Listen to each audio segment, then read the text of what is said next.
за нашите дръвчета в къщата трябва да намеря за до година. Това е пристанището. Къщата с меченцата.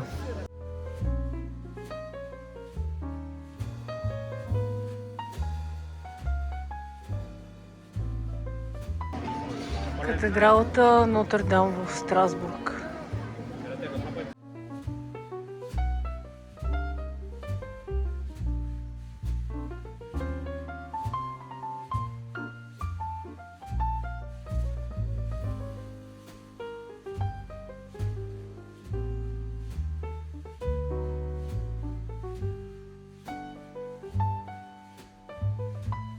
И с Дара се качихме на въртележка. За малко ще ви я снимам. Тя е на по-голямото. Аз съм на по-високото конче, защото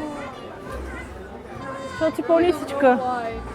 Направо изглежда... 1,50 не е ниска. Това не е моят проблем, че съм висока. Потегляме.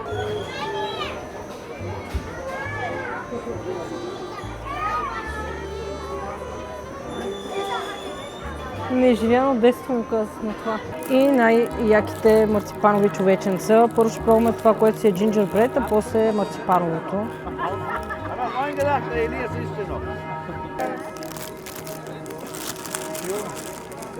Не успяхме да ги пробваме с прага.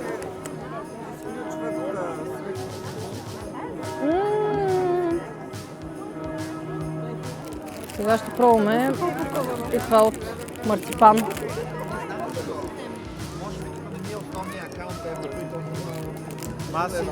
Аз си платих. Става ли? Не обичам марципан. Много обичам. Навсякъде има снимащи хора. Много красиво. Много.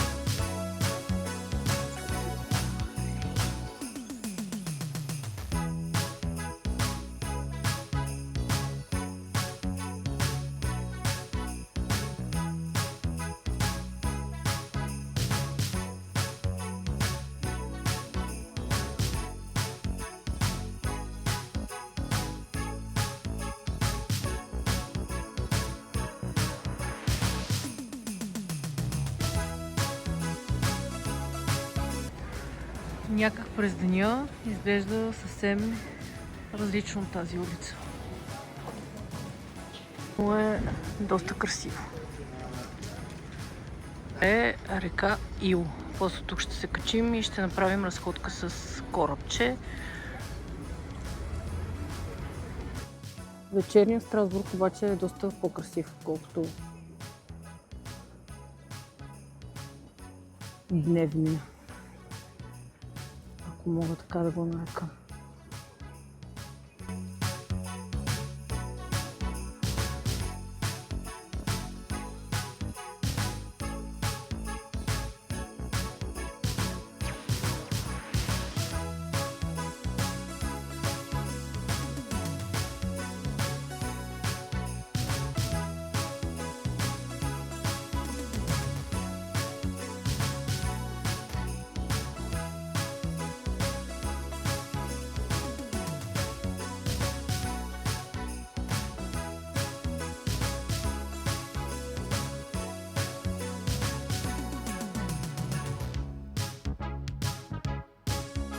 Дърче, едно якенци. Едно якенци също. Някои харесват якенцата, други се възхищават на катедралата, но е красиво. Нищо, че е светло.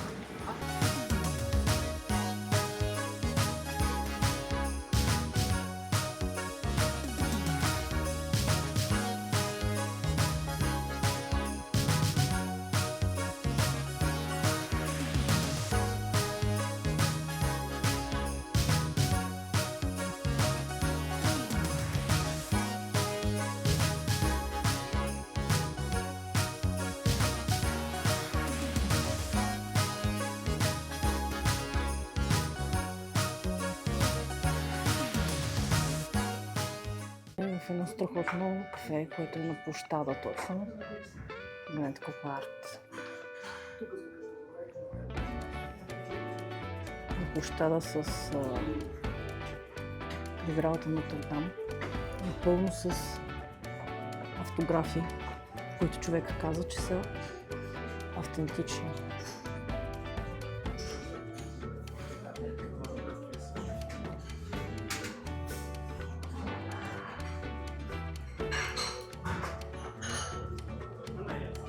Много приятно.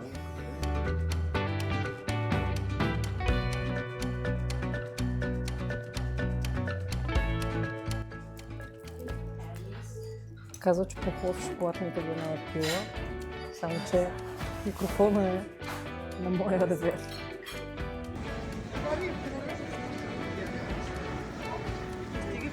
Една дълга опашка.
Огромна и супер впечатляваща тази катедрала просто.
Една френска учена за обяд.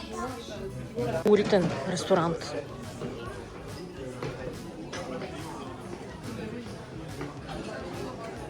Казва се При ангелите.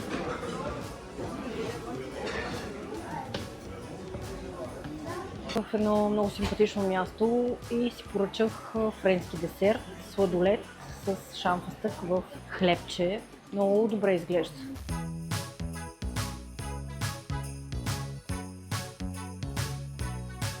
Ето това си поръчах. Вземе да ми хареса този Страсбург. Мирише страхотно и очаквам и да е страхотно на вкус. Сега ще се качваме на лодка. Оцели тя, виж колко близо спи. Тя е много странна тази лодка, но сега ще се качим на нея.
Езлей! Пазарът ни.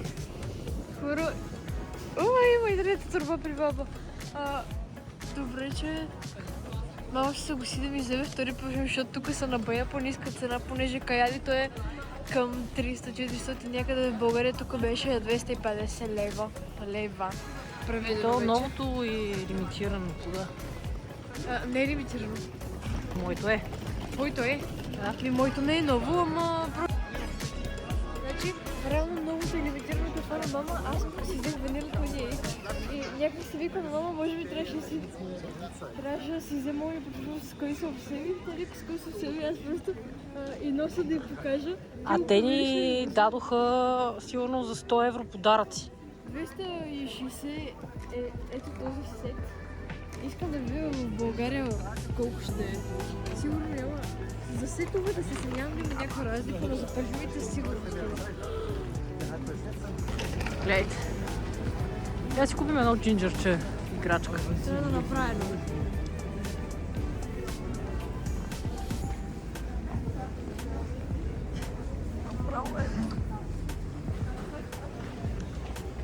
Та е просто, че създаде да си падаме по парфюмите, а нещо са толкова изгодни. Не, бяха изгодни. И това е истината. Така ще се Бяха успокояваме. изгодни тук.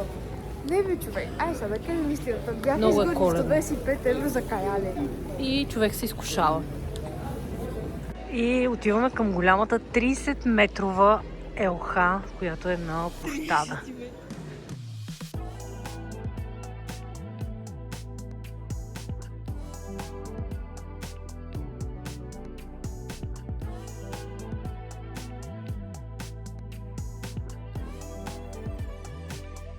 И кестенчета.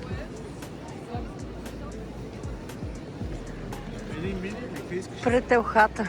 Мини, да. О, ако знаете как хубаво мирише. Пети се натреса пред него. Дреме ми! А аз кога да снимам? Ало? Ви след него. Значи след помит.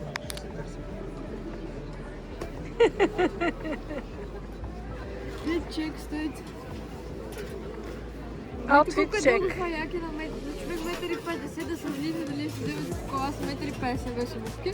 Това колко ми е дълго. Време за малко... Малко съм го изкучала на този. Време за малко кестен. Освен да си включим микрофона обаче.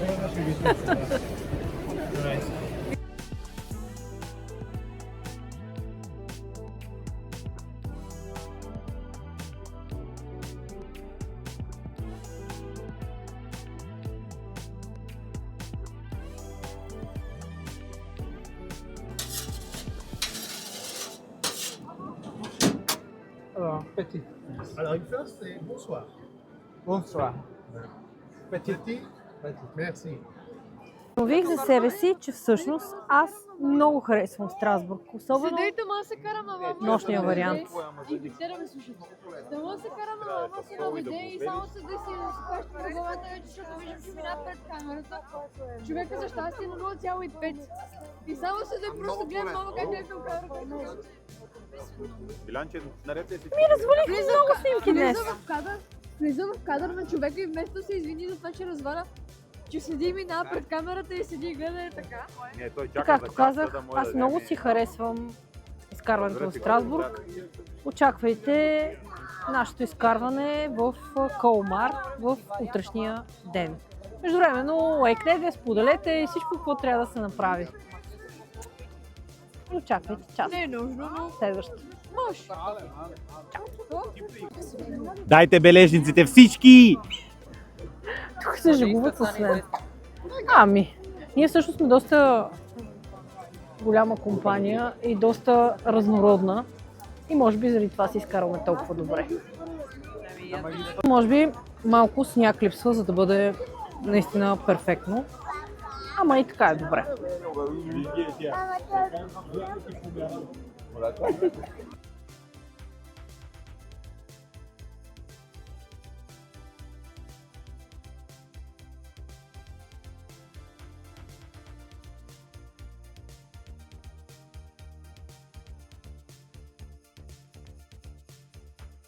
Ден 2, цял ден в Страсбург. Тръгнахме по тъмно и се прибрахме по тъмно с Юбер, нещо от сорта. Интересна истината, това е изгоден вариант, тъй като за 4 човека излезе 17 евра. Направо си е по-евтино, отколкото в България, тъй като сме на голямо разстояние от центъра. Изкарахме си чудесно. Но, за да бъдем честни, по тъмно Страсбург е много по-впечатляващ, отколкото през деня. Иначе много ми хареса. Очаквайте ден 3, нашето продължение в Колмар.